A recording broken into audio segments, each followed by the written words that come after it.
Perpetrators. Okay. In this case, we have two perpetrators, two different kinds of perpetrators. Okay. Or let me say, the criminals who killed the soldier should also be brought to book, and the one who ordered the soldiers to invade Ashaiman to molest the residents of the community should also be brought to book.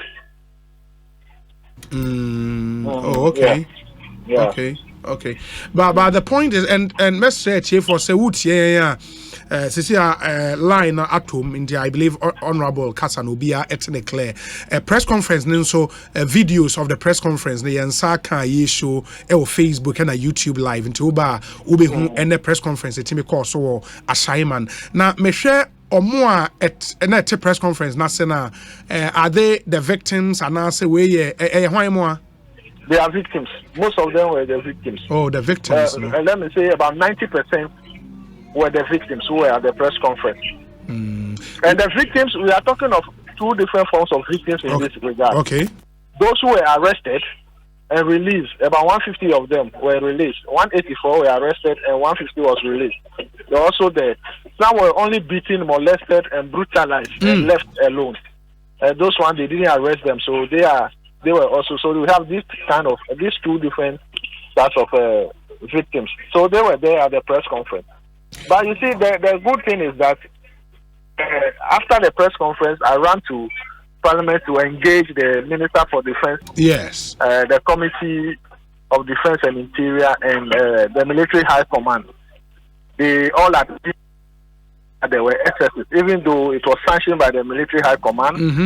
He admitted that there were excesses, and he apologized to the people of Ashaiman, for that matter, Ghana as a whole, on that one. Now, I suggested to them and did the minister render the apology on the floor of Parliament? And I said, we have not gotten there yet. We are not talking on the floor of Parliament yet. You know, this is a security matter, so we need to massage it somewhere before we come out openly. So he apologized at the committee level to me, and then the people of Ashaiman, and then the Military High Command also admitted the excesses. And so what I requested from them is some of compensation for the victims, those who were molested, brutalized. And also I pleaded on them that we should go to the site, they should talk to the people, apologize to them that was not their intention, and that there were just excesses of it, and render and qualify apology, and then we move on from there. So, and they agreed to do that. We are going there on Tuesday. No, on Thursday next week. Next week Thursday. Yeah. And so far, Omoana a prior from the molestations, they've been to hospital and all of that. Why? One hour for Omohokana. Oh, this one.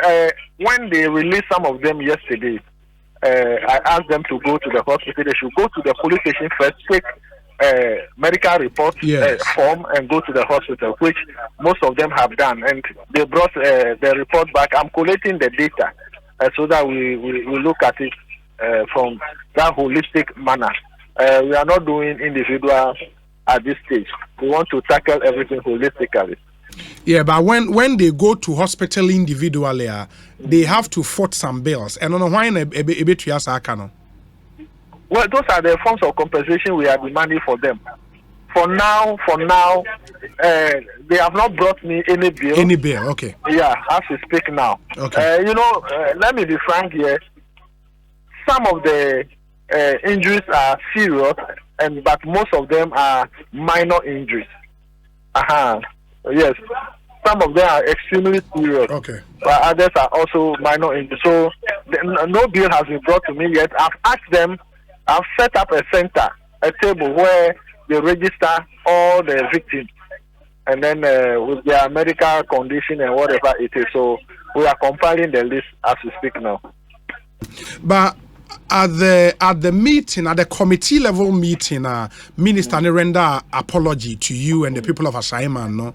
Was the minister open to the topic of compensation? How did they receive it? Minister Nejane is saying. Oh, we received it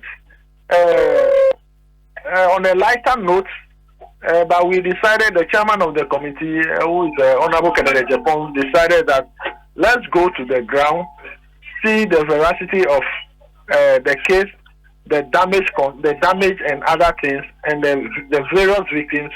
Then we can take it up from there, which I admit they have to look at it before whatever form of compensation will be given, because it will be a level of compensation. It will not be one-off compensation. Yeah. Somebody's arm was twisted, compensation will be different from somebody's phone was broken. You understand that? Sure. So we have to look at it from that angle. Should this approach not yield the expected result, i.e., say bia money soldier for penny kasana still compensation now master the mopa, are you minded to want to institute probably a class action against the state? No. For that one, it's in the pipeline. What I'm saying here is what happened at the committee level. If that has not happened, we are making a team of lawyers who are putting things together. We'll be heading towards the either Shraj or the law court. For definitely something will happen if the minister could refuse to grant this compensation package. And then you can bear with me that we'll be heading towards court, because people's rights were violated. This human rights abuse, and you cannot just violate somebody's right, dignity, etc., and you leave it like that. It must be restored. Sir, meba Ashaiman area, especially Ashaiman Taifa area. What is the mood of the area to saying this here? Well, everything is calm. You know, I've spoken to my people since yesterday. I asked them that I'm providing leadership, and that all of them should remain calm. They shouldn't take the law into their hands.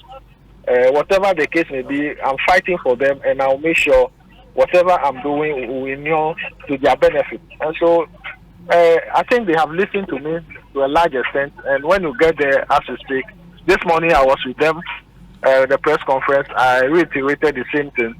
It's calm has returned to the Taifa area, the community as a lie. But you cannot take away the fact that when you just woke up from bed and you are brutalized by a military man, it will take a long way to, for you to forget about what you had witnessed. Yeah. And so that one is there. The perpetual agony, fear, and panic is still there. But I know with time, all will be the thing of the past. When I spoke to the mother of the slain soldier, she made the point that she wished Sanka soldier for no be 1 month.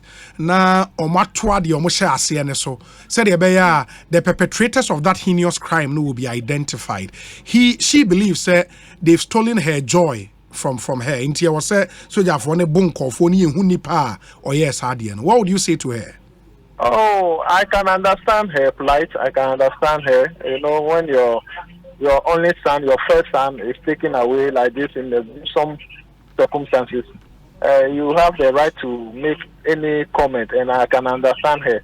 The only problem is that you don't know who may be the victim the next time. It may be any of your relatives who may be the victim. It doesn't mean that the whole community have become a suspect all of a sudden. This crime was committed by a few people or a person who we are all trying to identify. But when you think that military should stay at one particular community and be beating people until they get it, I can assure you, for all you know, the one who committed this crime is not even in the community as we speak now. Because the way the operation was, the modus operandi of the military, that person might have absconded long ago. And so they should rather be, the military or the police would rather have their intelligence on the ground, get information, and make a target arrest. And that is the only way they will be able to get the perpetrators. But the way it is going, if the care is not taken, they will arrest people for other crimes, such as maybe narcotics, etc. Because definitely you may find something on some of them. Yes. That may be the only. But the perpetrators of this crime, if care is not taken the way they are going about it, they will run away. It will be difficult for them to find Yeah. Very well. Honorable, let's see what happens. Yeah, that's it. Bibiani Ebesia Bedin Komobio. Why? Mate. He is the member of parliament for the Ashaiman constituency. Honorable Ernest Norgbey. And what is here?